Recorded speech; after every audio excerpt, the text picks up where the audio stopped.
สบายดีแล้วไหนซื้อน้ำหนึ่งน้ำตอนอายุ18 ปี โอ้ตอนนี้เฮ็ดเวียกเฮ็ดงานอย่างยังบ่ได้เฮ็ดเวียกหาก็แล้วนะเขาเฮียนบอกออกแล้วจบสำหรับเฮาแบบใดก็ได้ขอแค่แบบอยู่น้ำแล้วสบายใจหน้าตาดีจ้ะหน้าตาบ่ได้ค่อยอันนั้นปานใดเพราะว่าคบกันแบบว่าขอแค่อยู่น้ำแล้วเฮาสบายใจบ่เฮ็ดให้เฮาทุกข์ใจหรือว่าพาเฮาไปในทางที่ดีเฮาก็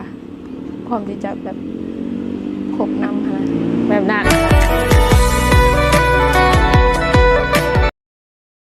โดยสบายดีสวัสดี FC เบอร์ทุกคนเด้อยินดีต้อนรับทุกคนเข้าสู่ช่อง YouTube ของสาวบุญเปียงสาวลาวเด้อมาพบมาพอกับสาวบุญเปียงในมื้อนี้หรือว่าตอนนี้ก็มาฮอดมาถึงเฮือนซานบ้าน2ของสาวโสดแล้วทุกคนเป็นสาวโสดหน้าใหม่เนาะยังบ่เคยผ่านการแต่งงานและก็ยังบ่เคยเปิดใจอีกเลยทุกคนเลยเป็นครั้งแรกที่ว่าน้องเพิ่นสิออกมาสัมภาษณ์นำเฮาโดยฝากกดไลค์กดแชร์กดติดตามให้ในเด้อเพื่อเป็นกำลังแรงใจในการถ่ายทำคลิปต่อๆไปถ้าหากว่าคำเว้าคำจาหรือพฤติกรรมใดเนาะบ่เหมาะสมก็ต้องขอโทษขออภัยนำ FC ไว้ก่อนทางสาวบุญเปียงเองก็เสียงอยากแหบในเนาะทุกคนก็อย่าฟ้าวแบบรำคาญกันเด้อโดยสบายดีสบายดีสบายดีสบายดีสาวโสดหน้าใหม่เนาะทุกคนวันนี้ก็มีโอกาสเข้ามาหาน้องเพิ่นว่าซั่นซะเนาะกะสิขออนุญาตถามสื่อเสียงแห่งน้ำสื่อแนวใดซื้อน้ำหนึ่งน้ำเงิมน้ำหนึ่งน้ำหนึ่งโดยมีสิริบ่ซื้อน้ำละลาก็ได้เนาะโดย อายุจักปีตอนอายุ18 ปีโอ้ตอนนี้เฮ็ดเวียกเฮ็ดงานหยังยังบ่ได้เฮ็ดเวียกหาก็แล้วนะเขาเฮียนบ่ออกแล้วจบห้องได้น้องล่ะจบม.4 แต่ก็ออกได้ใบประกาศเรียบร้อยบ่ได้เซ็งแต่2 มื้อโอ้ขาดเซ็งแม่นโอ้น่าเสียดายเด้เนาะทุกคนเพราะว่าน้องเพิ่นฮอดม.4 แล้วยังอีกน้อยนึงก็สิได้ใบประกาศไปเฮ็ดเวียกเฮ็ดงานกันน่าจะสบายประมาณนี้นะยังคิดแบบอยากกลับไปเรียนอยู่บ่คิดอยากกลับไปอยู่แต่มันซ่าเลยอีกปีนี้ก็จบแล้วคันว่าเรียนต่อเลยเห็นได้สิบ่ไปแล้วบัดนี้โดยมีแต่แล้วเวียกอยู่นี่แล้วก็สิไปเฮ็ดงานเลยโอ้งานอยู่ไสน้องล่ะไปเฮ็ดงานอยู่สวรรค์แล้วว่าสิเก็บเงินเฮ็ดพาสปอร์ตไปไทยเคยไปแล้วบ่ฝั่งไทยยังบ่เคยไปโอ้มีพี่น้องหรือว่าคนรู้จักอยู่ทางนั้นบ่มีอยู่อ้ายแล้วก็พี่น้องอยู่ทางพุ่นโดยคันไปก็ถือว่าก็อาจจะมีแบบว่าคนพื้นฐานแล้วเนาะโดยเป็นอะไรปัจจุบันนี้น้องหลาโสดบ่โดยโสดอยู่จักเปอร์เซ็นต์โสดเลย100%บ่มีคนคุยจักดีนี่บ่บ่แปลกใจเนาะทุกคนเลยก็คือว่าผู้เจ้าผู้งามอยู่นะทุกคนแถวบ้านนี่เด้ผู้บ่าวไทยบ้านนี่เด้บ่ค่อยได้ล่มไผบ่ถูกใจ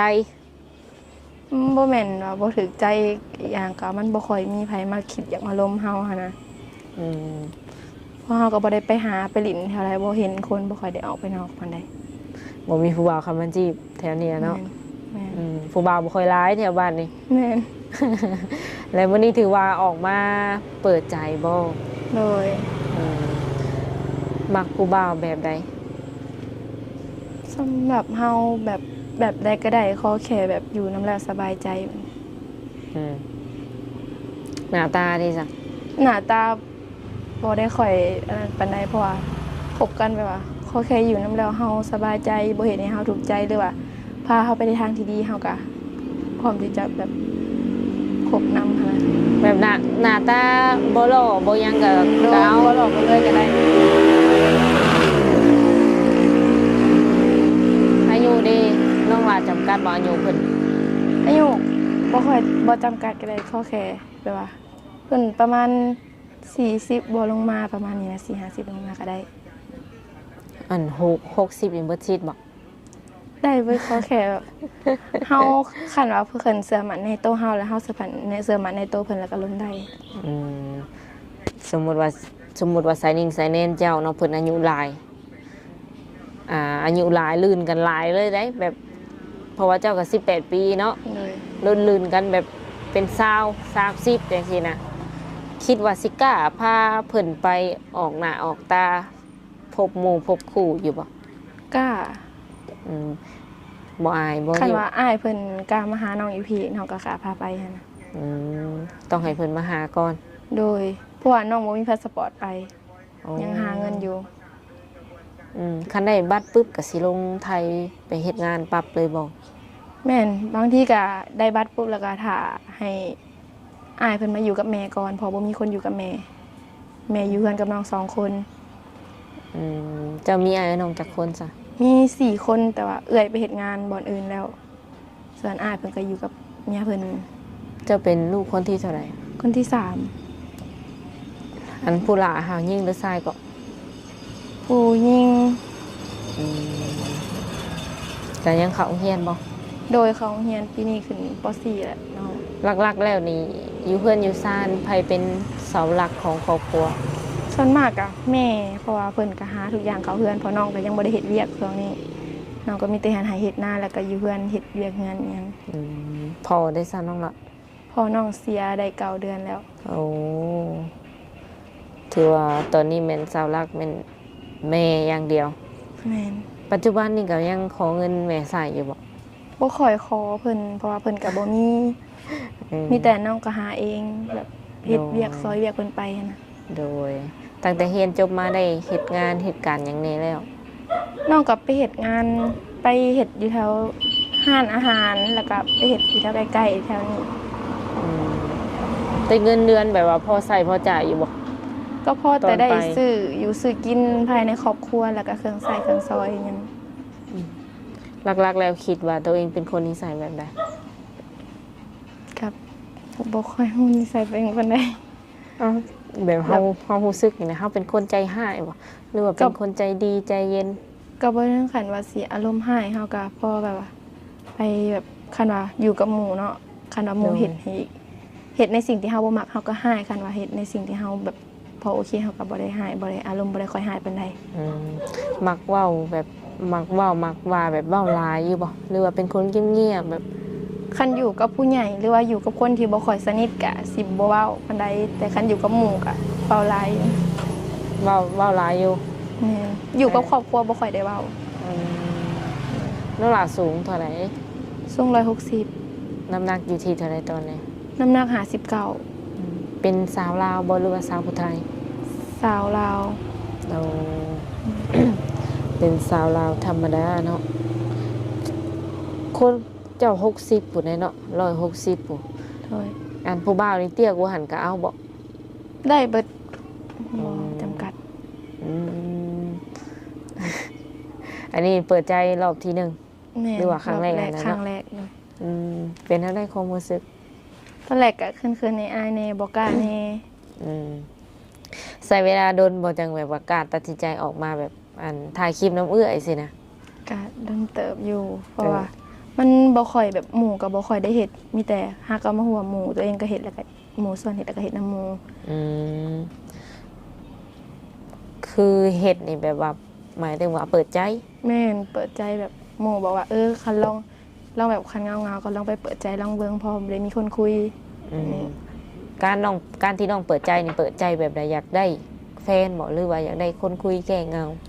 หรือว่าคุยชีวิต คุยลองเบิ่งคันว่าคุยแล้วเฮาเข้ากันได้หรือว่าเฮาแม่นไสนั้นกันเฮาฮักสิได้แบบคบแล้วก็ได้เป็นคู่ชีวิตกันอย่างเงี้ย ถ้าว่าแบบว่า ถ้ามีคนที่มักเจ้าอีหลีได้ซะ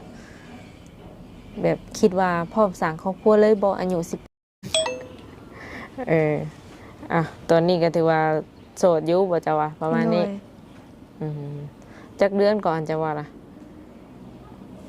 จักเดือนก็สิลมกันนะแบบ จังสิตัดสินใจแบบว่าเอาเพิ่นว่าเป็นลูกเป็นผัวสินะ ก็ลมไปเบิ่งคันว่าเพิ่นเฮ็ดให้ไว้ใจแบบอนาคตอาจสิได้ไว้ก็มี ขึ้นอยู่กับเพิ่นเลยบ่ตัวนี้ แม่นขึ้นอยู่กับเพิ่นแบบเพิ่นกับเฮาสิเข้ากันได้บ่นิสัยแบบเดียวกันบ่หันนะย่านเพิ่นรับนิสัยเฮาบ่ได้แน่บางเทื่อ โดยแม่นี่ฮู้แล้วบ่ว่าเฮานี่ออกมาเปิดใจ ฮู้แล้ว โดยผ่านมาก็เคยแบบว่า มีผู้บ่าวแล้วบ่ ก็เคยมีอยู่แต่ก็บ่ได้ค่อยได้แบบเพิ่นสิมาหาอยู่เพิ่นอีหยังแบบนี้ อืมอันที่เคยเคยคุยมานี่เป็นคนทางไหนนะ คนอยู่ไกลอยู่แถวบางที่ก็ต่างเมืองต่างแขวงแบบนี้บ่ได้ค่อยคบคนไกลเพราะมันบ่ค่อยมี แต่ว่าคนลาวบ่ โดย อืมคนแถวแบบว่าฟังไทยอย่างนี้สิเคยคุยบ่ เคยคุยอยู่คนหนึ่งสองคน อืม แต่กับบ่แม่นเป็นรุ่นอ้ายแบบรุ่นเดียวกันบ่เลยรุ่นน้องแบบนั้น โอ้แบบคือการสื่อสารนี่เนาะแบบว่า คือน้องสามารถสื่อสารได้เบิดบ่ว่าจะเป็นภาษาลาวภาษาไทยหรือว่าภาษาอังกฤษจังซี่นะ อังกฤษน้องบ่ค่อยได้ปานใด อืม เพราะบ่ได้ค่อยได้เรียน โดยแต่ในใจนี่อยากคุยผู้บ่าวทางใดคิดว่า อยากคุยแบบ เป็นพิเศษหรือว่ามักเป็นพิเศษเลยนะมักทางใด สำหรับน้องคนไทยก็ได้ต่างประเทศก็ได้นะได้เบิด โดย มีเวลาคุยกับเพิ่นนี่ช่วงไหน ตลอด24ชั่วโมงช่วงนี้น้องบ่มีเวียก นอกจากว่าตอนเช้าน้องคาเวียกน้องก็บ่ได้ตอบบางที เออแล้วแสดงว่าตอบไวอยู่คันว่าถักมาเนาะ โดย เออคันว่าตอบไวนี่ FC น่ะสิถึกใจอยู่เนาะคันตอบมาแหละคันถักมามื้อนี้ตอบมื้ออื่นนี่เพิ่นอาจจะไปเลยก็มี โดย เพราะว่าที่ผ่านมาเคยไปถ่ายทำสาวโสดหลายคนเนาะก็อาจจะแบบตอบช้าหรือว่าขับมือขับขึ้นเลยก็มีเพิ่นอาจจะแบบหายไป แต่ว่าฟังเจ้าเว่านี่ส่งสิแบบว่าอยากได้คู่อีหลีเนาะก็พร้อมตอบตลอดเวลาแม่นบ่ โดย กลางคืนนี้ได้สูงสุดนี่เฮานอนประมาณจักโมง นอนประมาณ10โมง11โมงกัน โอเคก็ลมกันต่อเนาะทุกคน ก็คือสิได้ยินเสียงคอยเนี่ยเพราะว่า ตัวนั้นมันพื้นที่เต็มมาสันซาก็เลยมาต่อที่โทรศัพท์เนาะ ลมกันฮอดไซส์เจอบ่ ลืมไว้เนาะช่วงนี้นี่ถามว่ามี FC แบบอยากมาเที่ยวหาอยากมาเล่นอยู่เพื่อนเจ้าสินะสะดวกต้อนรับเพิ่นอยู่บ่ โดยสะดวกต้อนรับเพิ่นอยากมายามใดก็มาได้ เอ้ยคือเอ้ยนี่นะแบบสามารถพาเพิ่นมาได้เลยบ่หรือว่าต้องนัดเจ้าก่อนอ่ะนี่ เสร็จบอกน้องก่อนก็ได้เพราะว่าบางทีน้องมีเวียกออกไปข้างนอก ส่วนหลายมักไปหลินไปเที่ยวอยู่บ่ บ่ค่อยได้ไปบางทีหมู่มาหาแต่อยู่เพื่อนแต่ก็บ่ได้ไปใส่เพราะว่าไปบ่ได้บ่ค่อยได้ปานใดเพราะว่าหนึ่งมากอะน้ำรถน้ำล่างสองมากอะน้ำอีแม่บ่มีผู้อยู่เพื่อนบ่อยากปาเพิ่นไปอยู่เฮือนคนเดียว อืมแม่เพิ่นยังแข็งแรงอยู่บ่ โดยแห้งๆคือเก่าเพิ่นก็ไปเฮ็ดงานได้ตามปกติ โอ้ยอันตอนนี้เพิ่นก็เฮ็ดงานเนาะ เลย เฮ็ดงานแบบหาเงินเลี้ยงลูกนี้ แม่นเพิ่นก็หาเงินใส่ภายในเฮือนซื้อของอยู่ของกินบ่แต่ก็เลี้ยงลูกส่งลูกเรียน เป็นแบบว่า เป็นนายตัวเองบ่หรือว่าไปรับจ้างรับใบนี่ ไปรับจ้างเพิ่นอยู่โรงงานเป็นงานโรงงาน โอ้แม่เพิ่นก็ยังเฮ็ดงานอยู่เนาะทุกคนเนาะเป็นสาวแบบเป็นสาวโรงงานเนาะคันเว้าแบบปานนี้ก็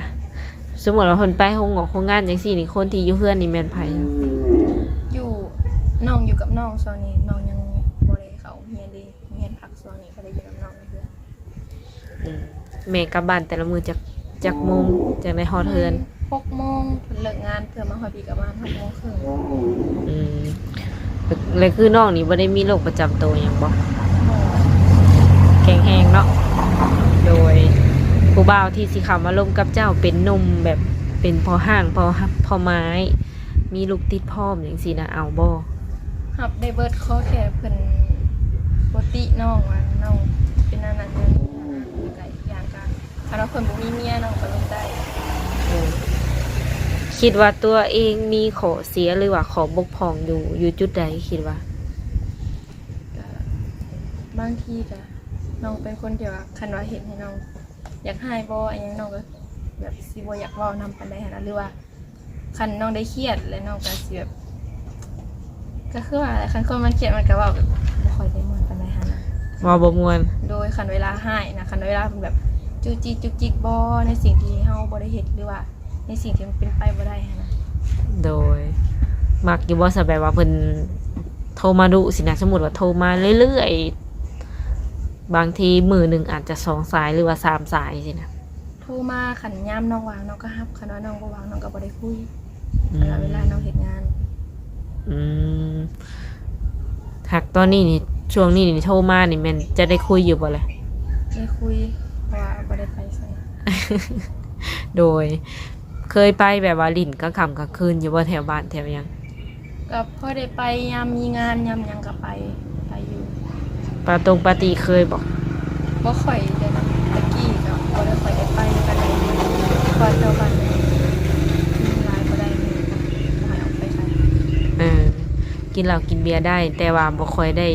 ไปตลอด แม่น มีงานแล้วไป โดย อืมถามว่ามีแบบมีแฟนเนาะหลายคนหรือว่าส่วนใหญ่เลยแหละเนาะเวลาไปหันไปนี่นี่นะแบบว่าก็อาจจะอยากให้บอกให้กล่าวกันประมาณนี้ โดยใกล้แล้วก็ครอบนะเพิ่นจังบ่คล้องหรือว่าเพิ่นก็สิบ่ถามว่าเฮาไปไส อืมถามว่ามีแบบคนมักเลยแบบบ่อยากให้ไปหลินเลยได้ซะแบบถ้าเจอสถานการณ์แบบนี้มักอยู่บ่เลย คันว่า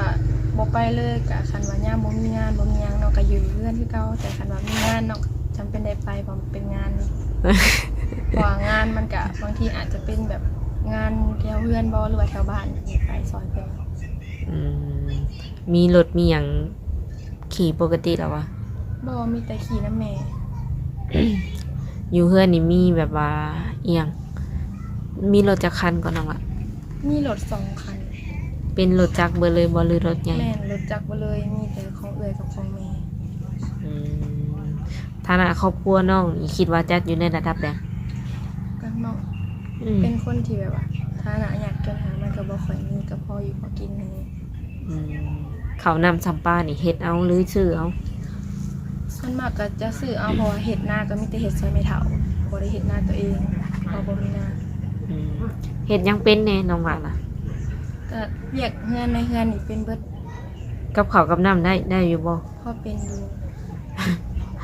พอรอดอยู่ติ เลยก็ได้อยู่แต่คันตัวที่ยากนี่เราเฮ็ดบ่เป็น เออส่วนหลายแบบอยู่เฮือนนี่มักเฮ็ดเอาห้องอาหารประมาณไหนกินจ้ะที่ว่าถนัดนี่นะ ประเภทขัวแกงอันยังก็เป็นอยู่ อืมมักรสจืดบ่หรือรสจัด จืด มักกินจืดๆเนาะอยู่เฮือนเนาะ โดยแม่มากินจืดเฮามากินแบบอาหารประเภทหนึงต่างกันกับเพิ่นแต่ก็เฮ็ดให้เพิ่นกินนั่นแหละ โดย คือเจ้าเองก็เป็นลูกคนกลางก็ว่าได้เนาะเพราะว่าเพิ่นยังมีน้องอยู่อะนะถ้าว่ามื้อหน้ามื้อในได้มีแฟนเนาะเพิ่นสามารถมาตบมาแต่งเอาไปอยู่เฮือนนํเพิ่นก็ได้อยู่บ่ ได้ ไปได้บ่อืมบ่ว่าสิอยู่ใกล้หรืออยู่ไกลไปได้เบิดบ่ ได้ข้อแค่มันก็มาแต่งแบบตามประเพณีให้ผู้หลักผู้ใหญ่เป็นฮู้แล้วก็ไปได้ เอออ้าวก็เป็นสาวๆที่ว่า FC หลายคนตามหาเลยเนาะทุกคน เพราะว่าน้องเพิ่นนี่สบายเนาะไปอยู่นำสามีก็ได้เนาะเลี้ยงปูเลี้ยงยานี่ได้สบาย คิดแนวนั้นบ่เลยคิดแบบอยากไปอยู่แบบไปเลี้ยงปูเลี้ยงยาหรือว่าอยากอยู่เพื่อนเจ้าของแบบเป็นส่วนตัว ก็คันว่าขึ้นไปฝั่งนั้นน้องก็ไปได้บ่ไปแล้วก็เฮาก็ไปยามมีเรียนอันนี้เฮาก็ได้ลงมาบ้านนี่คันว่าให้เลี้ยงผู้เลี้ยงหญ้าก็เลี้ยงได้ อืมแต่ว่าเดินเฮือนหรือว่าเฮือนที่น้องอยู่นี่น่ะอันเป็นของเจ้าเองเลยบ่นี่ พ่อเป็นของหญ้า โอ้ เพราะว่ามาอยู่นี่ตั้งแต่อีพ่อมาอยู่นี่ใหม่ๆก็มาอยู่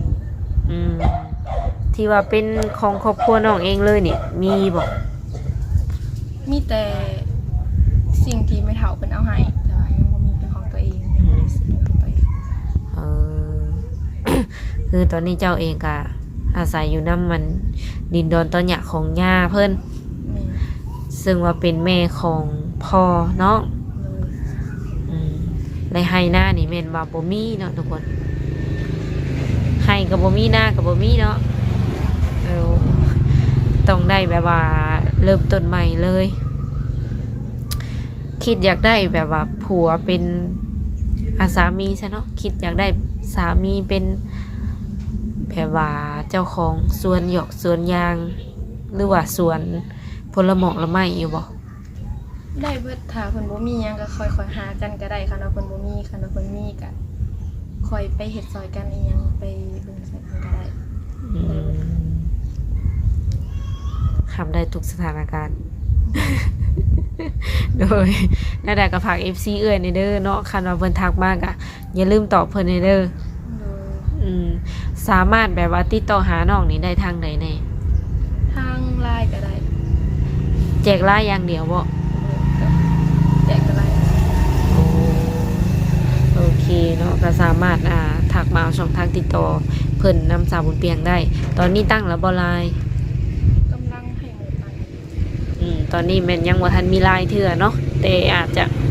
สมมุติว่ามื้อนี้นี่ทันบ่ตั้งไลน์น่าจะทันอยู่เนาะมีแต่ว่าทักมา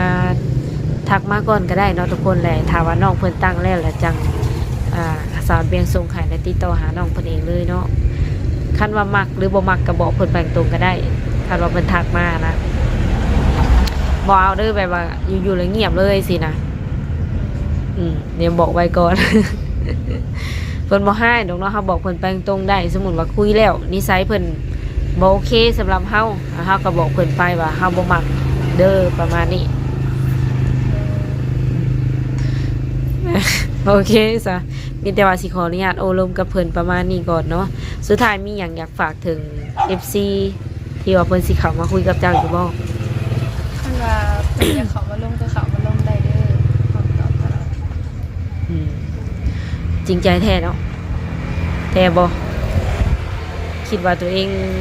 พร้อมหรือว่าจริงใจจักเปอร์เซ็นต์ที่เว้ามา พ นี่ ร้อม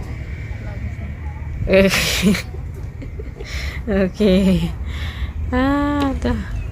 มีแต่ประมาณนั้นเนาะทุกคนสิขออนุญาตโอลมกับน้องเพิ่นประมาณนี้มื้อหน้ามื้อใดก็สิมาอัปเดตใหม่เนาะคันว่าน้องว่างอะไรสาวบุญเปียงก็อยากเป็นวัดในเนอกสัมภาษณ์ไปสัมภาษณ์มาก็สิบ่มีเสียงบัดนี้ อ้าวมื้อหน้ามื้อใดว่ากันใหม่สบายดี